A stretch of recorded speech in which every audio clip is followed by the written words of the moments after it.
नमस्कार विद्यार्थी मित्र मैत्रिणींनो, करंट अफेअर्स बाय मेघाली या मराठी यूट्यूब चॅनलवरती आपले मनपूर्वक स्वागत. इथे आपण डेली करंट अफेअर्सचे इम्पॉर्टंट 12 क्वेश्चन्स पाहतो, जे तुम्हाला येत्या सर्व MPSC एक्झाम्समध्ये, सर्व सरळ सेवांमध्ये आणि केंद्रीय परीक्षांमध्ये नक्कीच पाहायला मिळतील आणि त्याचा तुम्हाला खूप उपयोग होईल. त्यामुळे या चॅनलवरती जर तुम्ही पहिल्यांदा आले असाल तर चॅनलला लाईक करा, जास्तीत जास्त विद्यार्थ्यांना हा चॅनल शेअर करा, जेणेकरून सर्व विद्यार्थ्यांना याचा उपयोग होऊ देत.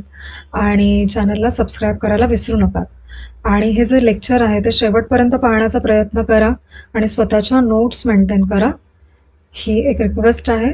तर आपण पाहूयात आजच्या म्हणजे 23 जानेवारी 2026च्या चालू घडामोडी. प्रश्न पहिला, इंदिरा गांधी शांती पुरस्कार 2025 म्हणजे घोषणा 26 कोणाला प्रदान करण्यात आला, असा प्रश्न आहे. तर याचे योग्य उत्तर आहे पर्याय क्रमांक सी, ग्राका माचेल यांना तो मिळाला. तर त्याचे इम्पॉर्टंट पॉईंट्स पहा. 2025ची घोषणा 21 जानेवारी 2026 रोजी करण्यात आलेली आहे आणि ग्राका माचेल यांना उत्तर शिक्षण, आरोग्य, पोषण, आर्थिक सशक्तीकरण व मानवी कार्य योगदानासाठी हा पुरस्कार दिला जात आहे. आणि ही संस्था म्हणजे इंदिरा गांधी मेमोरियल ट्रस्ट यामध्ये या प्राईजमध्ये 1 कोटी रुपये रोख रक्कम व प्रशस्तीपत्र दिले जाते. आणि याचा उद्देश काय आहे तर शांती, निःशस्त्रीकरण आणि विकासासाठी कार्य करणाऱ्यांचा सन्मान करणे हा याचा उद्देश आहे संस्थेचा. तर इंदिरा गांधी शांती पुरस्काराबद्दल थोडंसं जाणून घ्या. याची सुरुवात 1986 साली झाली होती आणि पहिला पुरस्कार जो आहे तो पार्लिमेंटेरियन्स फॉर ग्लोबल ॲक्शन या संघटनेला प्रदान करण्यात आला होता. ओके.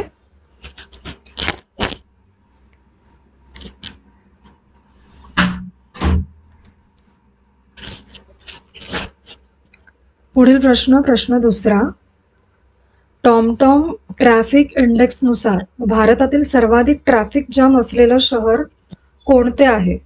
तर याचे योग्य उत्तर आहे पर्याय क्रमांक ए, बँगलोर आहे. आणि इथे जो चार्ट दिला ना मुलांनो, तर याच्यामध्ये आपल्या इंडियातील सिटीज आणि कंट्रीज कोणत्या कोणत्या आहेत तर त्या मेन्शन केलेल्या आहेत आणि तिथे साधारण किती वेळ लागतो असा चार्ट आहे एकंदरीत. तर तुम्ही हा शॉर्टली गो थ्रू करू शकता. असं नाही की आपण हा प्रश्न घेतला तर हाच येईल, या डेटामधलाही एखादा प्रश्न येऊ शकतो फिरवून. तर त्यामुळे मी इथे मेन्शन केलेलं आहे, तर तुम्ही आपण बघू शकता. ठीक आहे. याचे इम्पॉर्टंट पॉईंट्स पहा. या अहवालानुसार जगातील टॉप 5 ट्रॅफिक जाम शहरांमध्ये भारतातील बँगलोर व पुणे शहरांचा समावेश आहे. आणि हे जे डार्क केलेले आहेत हे इम्पॉर्टंट पॉईंट्स आहेत. आणि टॉमटॉम ट्रॅफिक इंडेक्स हा एक आंतरराष्ट्रीय वाहतूक अहवाल आहे. आणि टॉमटॉम कंपनी नेदरलँड्स देशातील एक नेव्हिगेशन आणि मॅपिंग कंपनी आहे.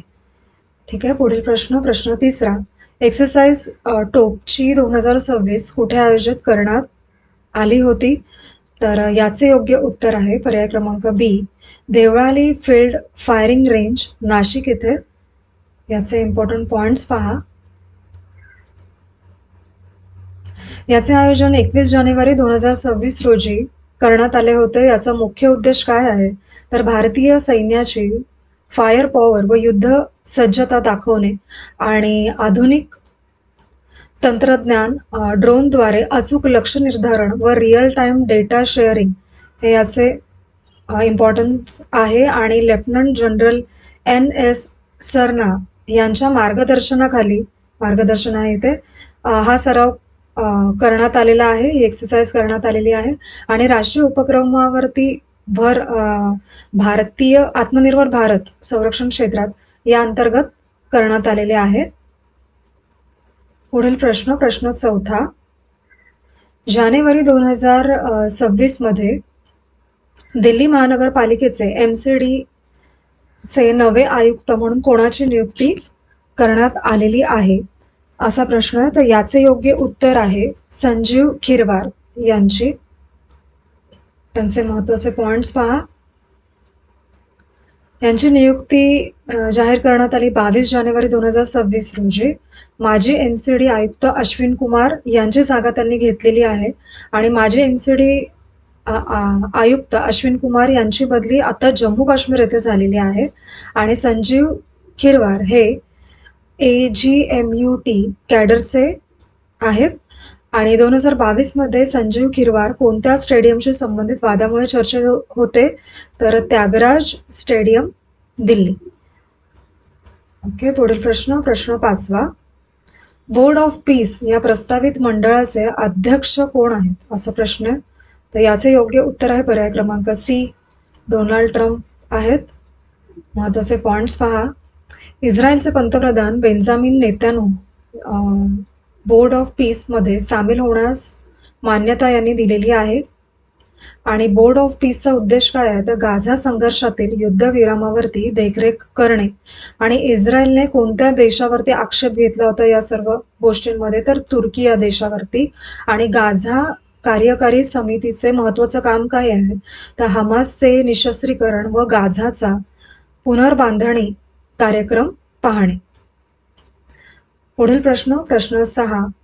कोणत्या देशामध्ये ईव्ही संबंधित तांब्याच्या मागणीत सर्वाधिक वाटा आहे, असा प्रश्न आहे. तर याचे योग्य उत्तर आहे पर्याय क्रमांक D, चीनचा सर्वाधिक वाटा आहे मागणीमध्ये. तर याचे इम्पॉर्टंट पॉइंट्स पहा. इलेक्ट्रिक वाहनांमध्ये अंतर्गत ज्वलन इंजिन म्हणजे IC इंजिन वाहनांच्या तुलनेत तांब्याचा वापर 4 ते 5 पट जास्त असतो. आणि जागतिक ईव्ही विक्री 2015 ते 25 मध्ये 0.55 दशलक्षांवरून जवळपास 20 दशलक्ष वाहनांपर्यंत वाढलेली आहे. आणि 2026 पासून तांब्याच्या मागणी पुरवठ्यापेक्षा जास्त होण्याची शक्यता आहे, असा अंदाज आहे. आणि ईव्ही क्षेत्रातील तांब्याच्या वापरात चीनचा वाटा जवळजवळ 60% आहे. पॉइंट्स महत्वाचे. पुढील प्रश्न 7. भारत आणि UAE संरक्षण चर्चा कोणत्या पार्श्वभूमीवरती अधिक महत्वाची ठरली किंवा ठरतात, तर याचे योग्य उत्तर आहे पर्याय क्रमांक C, गल्फ म्हणजे पश्चिम आशिया प्रदेशातील वाढती अस्थिरता, असे याचं योग्य उत्तर आहे. त्याचे महत्वाचे पॉइंट्स पहा. UAEचे भारतातील गुंतवणूक गुजरात राज्यात झालेली आहे, म्हणजे गुजरात राज्यात UAE गुंतवणूक करणार आहे. आणि UAE भारताचा प्रमुख व्यापारी, ऊर्जा आणि गुंतवणूक भागीदार आहे. आणि पश्चिम आशियाई अस्थिरतेमुळे भारताला काळजी आहे, कारण गल्फ देशांमध्ये सुमारे 1 कोटी भारतीय काम करतात. पुढील प्रश्न 8. भारताने रियुजेबल रॉकेट क्षेत्रामध्ये काय पावले उचलली आहेत, असा प्रश्न आहे.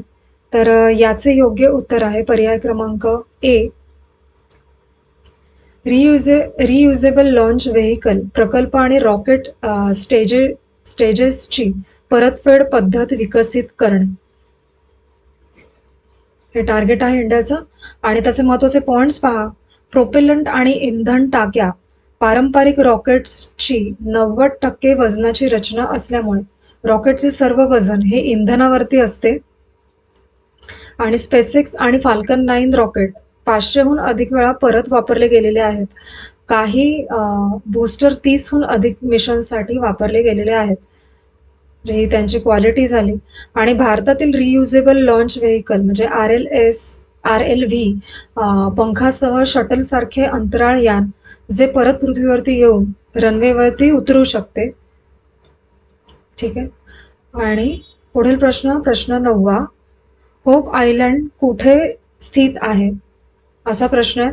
तर याचे योग्य उत्तर आहे पर्याय क्रमांक B, काकीनाडा बे, आंध्र प्रदेश येथे होप आयलंड आहे. याचे महत्वाचे पॉइंट्स पहा.